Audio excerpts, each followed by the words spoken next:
సరే ఎంతసేపు యుద్ధం చేస్తాను, చూడాలి కదా 10 తలల పురుగుని, ఏదో 4 మాటలు చెప్పాలి కదా, సరే చూద్దాం అనుకున్నారు.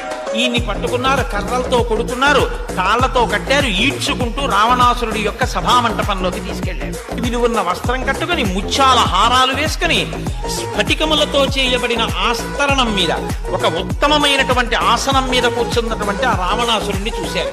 నేను సుగ్రీవుని యొక్క రాయబారిని, రామచంద్రమూర్తి యొక్క దూతని.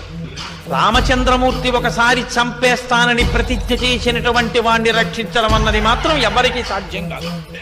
మండిత విస్ఫులింగ విషమ జ్వలితానల కీలలు వబ్జ గర్భాండము నిండ రామ వసుధాదిపుడేశుడు వజ్ర సాధన ఖండిత పంచకంఠ కడకంఠ పురాంతక శైలచాలనోత్కండ బల ప్రచండ పురదండ విఖండన చండకాండములు.